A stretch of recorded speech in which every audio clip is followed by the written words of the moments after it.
Hello humankind, Steve Appleyard here. I hope you're well.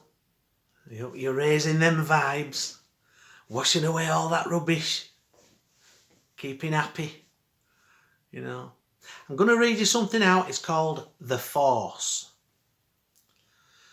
Silence broken through the night, wind picks up to drown the cries. Creak of bough in the stoop of tree culminates in crack and is broken free. The river runs slow to the unknown eye, lazy be the driftwood passing by. But beneath unseen is the river faster, you bet your life as it flashes by you.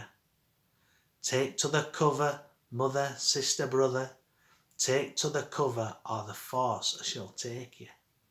Take to the cover, put flight your fear as the winds of change grow ever near.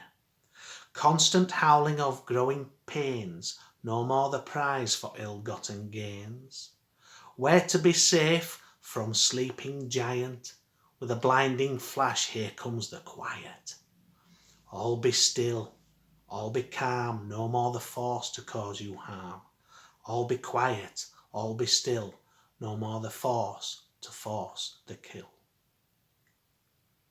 Be free. What does it mean? Well, that's up to each and every individual's, interpretation. This is called Angels of Mercy. Angels of Mercy, I am looking for you in this world of imbalance, in this cauldron of doom. When I wake in the pre-day, when I see what shall be, when the dawning of fulfillment is fallen on me. We shall light up the beacon, we'll unite as one. We shall win in the mind game, we'll light up the sun. Angels of mercy, come down by my side. Take hold of the loved ones, no longer to hide.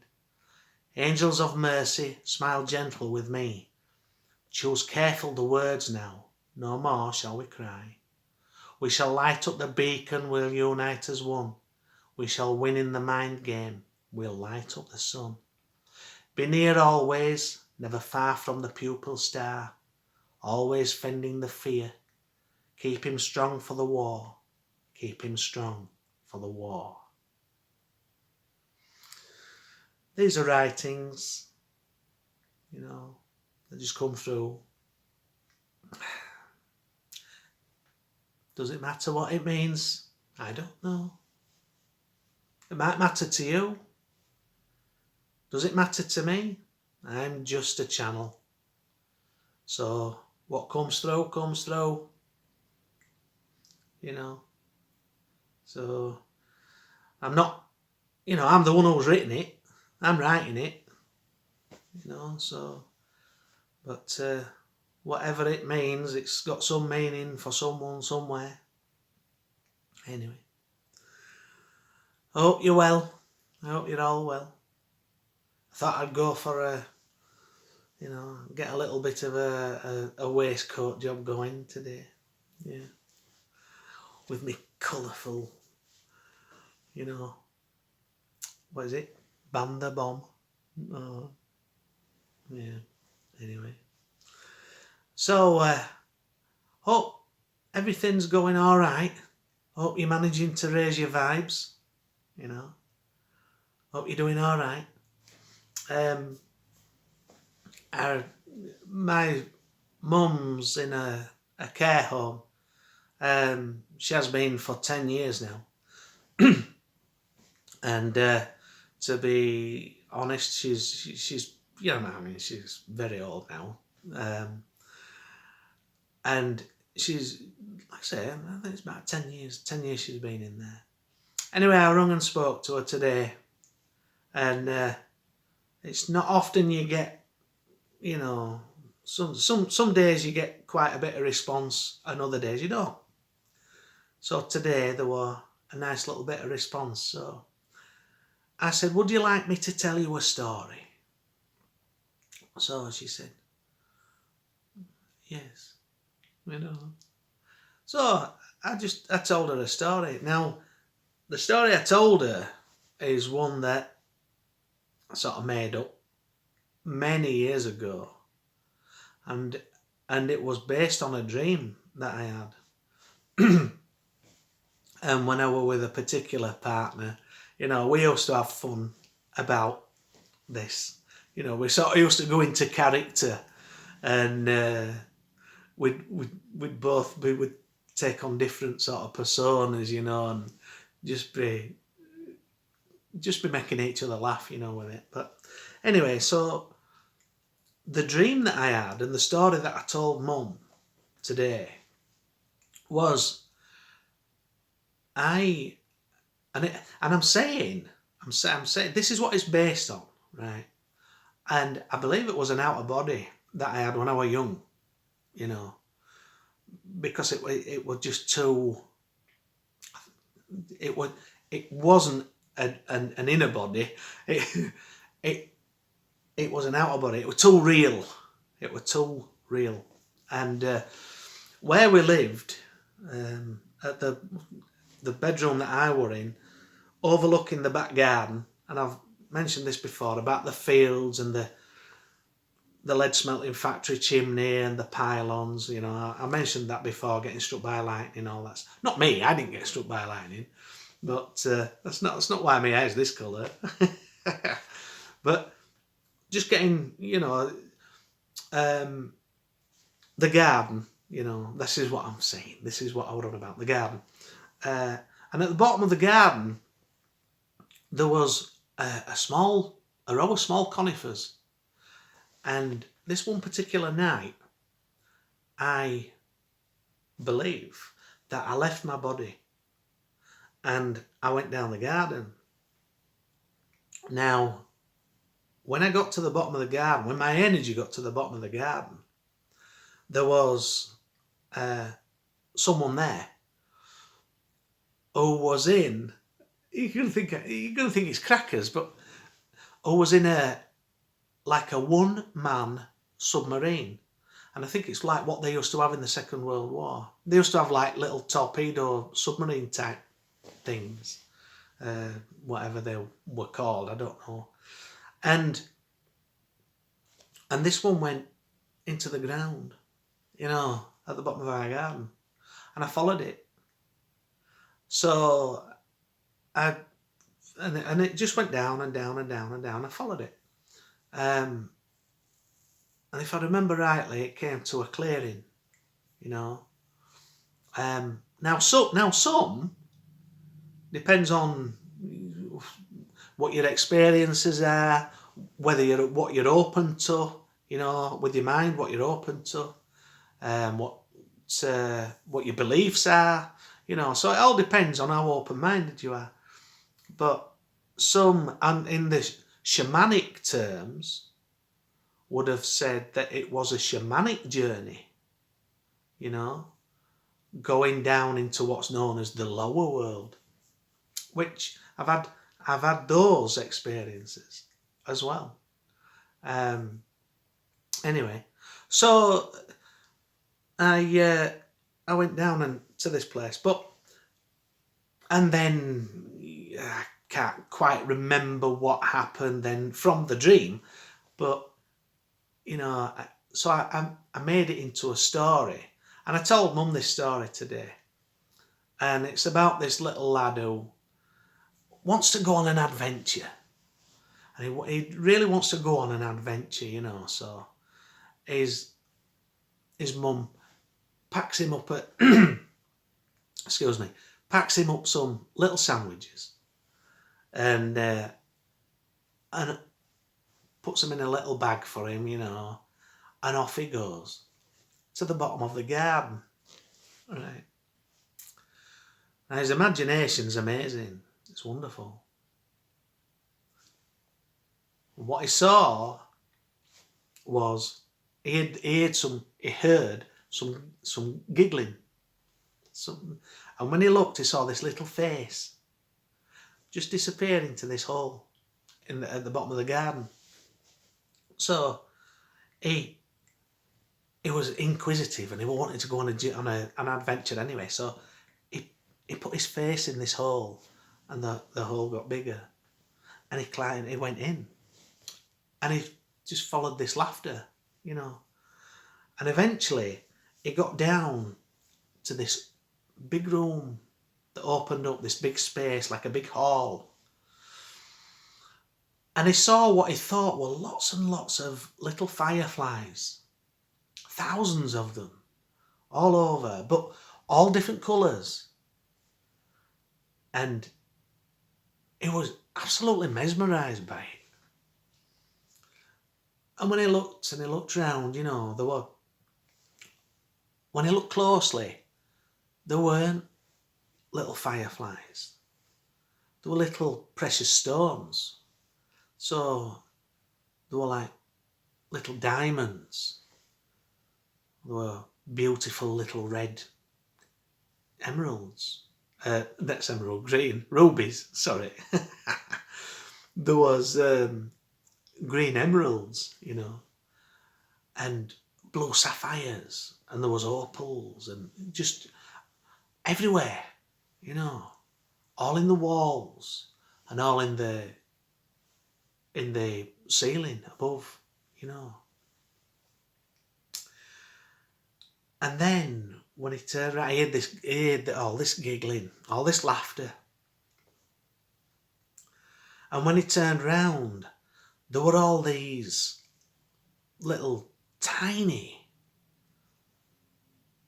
what's known as rabbitses. Not rabbits, rabbitses. They're different. They're like from the magical kingdom, right? And they look like rabbits, but they're not. They're smaller, they're tiny, and they've got like really shiny eyes, like golden eyes, you know. And his face, he just saw them, and they were all smiling at him. There were hundreds of them, all around him. And one said, he's returned, it's the Rabbit's King. And they all linked hands in two circles. And one circle were going that way round him, and the other circle was on the outside, and they were going that way around him. And they were all singing. They were all singing a song about the return of the Rabbit's King. Now, it was a big party. So they asked him if he would eat food with them. And he said, well, I've brought some. And they all cheered. They all cheered because the Rabbit's King had brought food back with him. And when he took his sandwiches out to eat them, didn't matter how many times he took a sandwich out, there were more and more came out. And all these little rabbits were helping themselves to the sandwiches. And all these sandwiches were, once they took one out, it would shrink to the size of each rabbit, you know. And then they would eat. And when they'd had the fill, you know, they all had the drinks as well, because he had a drink. He'd got a little drink that he'd taken. And it was just abundant. There were no limit. So they all had the drinks. They all had the sandwiches. And there were party buns in there as well. Yeah. His mum had put him a couple of buns in as well for his adventure. She didn't know he was the Rabbit's King. She didn't know he were going down to a feast underground with all these rabbits with golden eyes. In this Rabbit's Kingdom with all these precious stones all in the walls and in the ceiling. She didn't know that. She thought it was just at the back of the little conifers, you know, playing safely by himself, having his little adventure picnic. She didn't know he'd gone to a different dimension. No. Now one of them said to him, because he was looking, you know, he was looking at all the precious stones. And he asked, He asked what they were, and they said that, what they were, and they told him each one, not each one because there were thousands of them, but they told him which colours were which stones, precious stones. And then they said, one of them said, if one of these precious stones is taken from the rabbit's kingdom and is not returned the same day, then all the power from the rabbit's kingdom shall be gone, and we shall be no more. So the little boy thought, he said, well, I won't take any. They said, you're the rabbit's king. You can do as you wish. But he didn't want to take any, because he didn't want the rabbit's kingdom to be no more. It was a beautiful place. It made lots of new friends. He'd had a wonderful time. So anyway, he said, well, I shall come and see you again. He said, but I have to go now, and I'll be back soon. So he set off to walk out.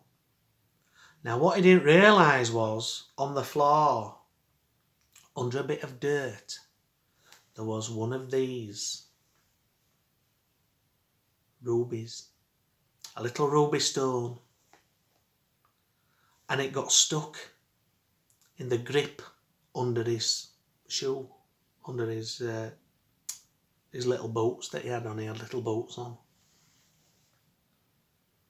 So he left the kingdom, unknowingly taking one of these precious stones with him. When he got home, he told his mum all about it. And his dad had come home from work, so he told his dad and his mum at the same time all about it. And they said, oh, what a wonderful story. And he said, it's real. And they said, yes. It was real, It was. It was real. Yeah. But anyway, his dad always used to clean his shoes, his boots actually, for the next day. So, and as he picks his little boots up, this little ruby, it glittered, and he saw it because he was buffing it, he was buffing it like that, and he saw it glitter, and he looked, and he said, oh, you have a little nice looking red stone, he says, stuck under your shoe. Well, the little boy's heart sank. And he said, Dad, he said, I've just got to go. I think I've left something at the bottom of the garden. He said, can I put my boots on? He said, well, why don't you just put those on? He said, Dad, he said, I've got to wear those boots. They're my special boots. My imagination only works in those special boots. He said, okay. He said, oh, no, he says, can you leave that there? He says, because it's my imagination. He said, and I have to leave that there, otherwise my imagination won't work. I said, okay then. So he would understand him, what his dad, Yeah. So he gave him a money, and he gave him his boots, put his boots on, and he hopped down the garden with one leg crossed over another so he could see, and he didn't want to lose it in the grass. So he's got his hand cupped underneath it, like that, and he hopped down the garden, and he's keeping his eyes on that. Gets down to the bottom of the garden, and it's still there.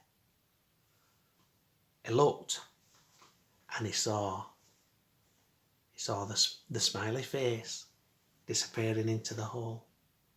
Well, he couldn't get down there quick enough. And when he got down there, he was just in time.